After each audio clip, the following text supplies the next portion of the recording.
Senators have uncovered more about the businesses tied to Sara Discaya and other contractors of government flood control projects.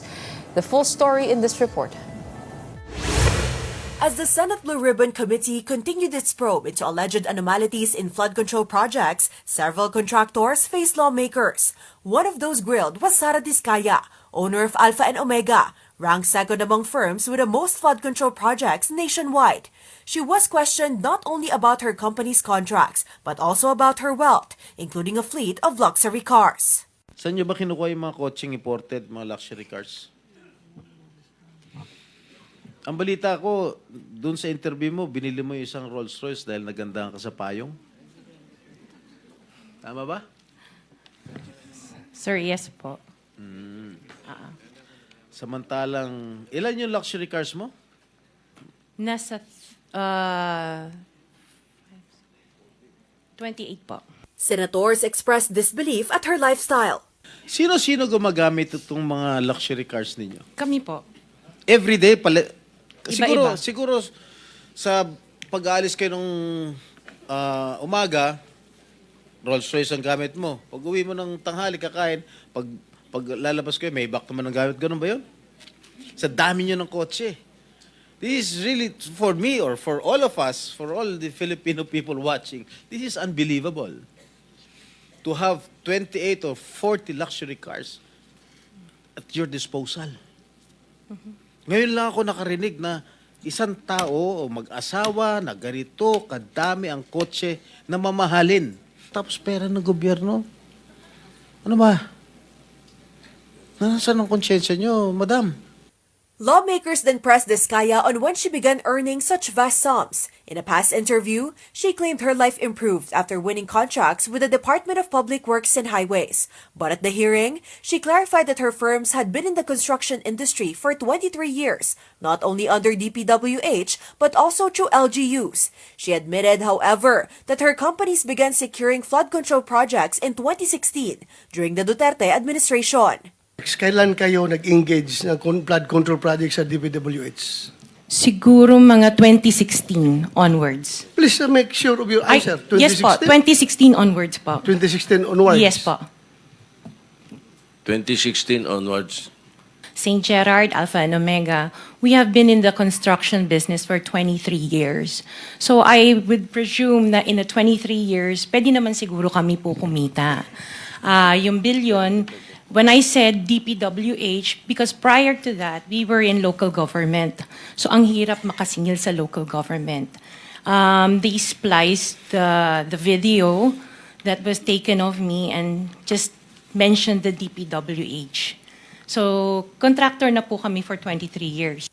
Meanwhile, Senator Bongo distanced himself from his father's company, CLTG Builders, which once partnered with Discaya. Kung meron pong pagkukulang o deficiencies or mali, ako mismo po ang magre-rekomenda sa committee ito na kasuhan kayo kahit kasama ang kamag-anak ko.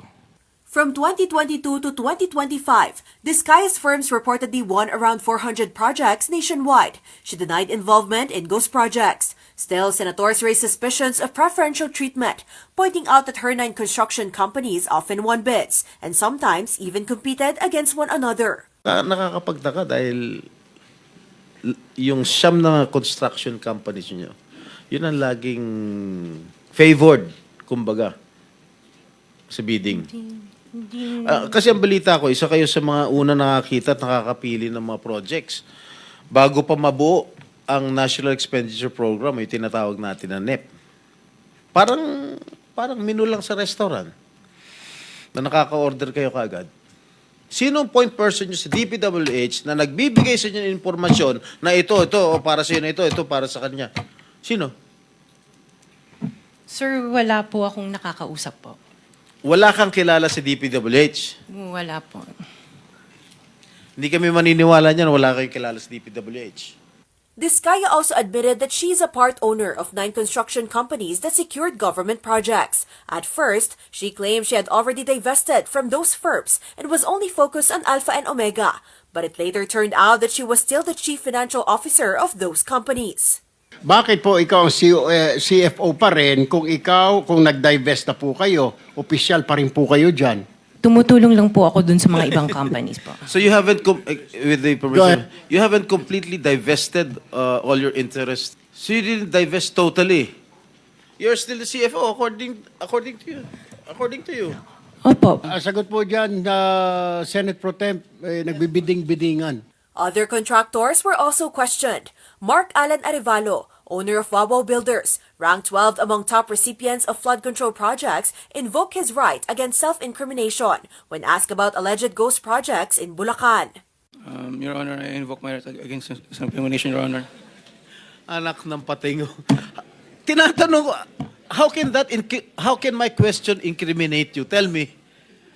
Tinatanong ko lang saan yung proyekto mo. I invoke my right against self-incrimination. Sorry po, Your Honor. Arevalo later apologized, narrowly avoiding contempt. Meanwhile, Marjorie Samidan, owner of MG Samidan Construction, which reportedly had only 250,000 pesos in capital but bagged 5 billion pesos worth of flood control projects, denied involvement in ghost projects. The truth behind the so-called flood control scam is beginning to surface, but more remains to be uncovered. To this day, it's still unclear who truly profited while ordinary Filipinos continue to suffer in floods.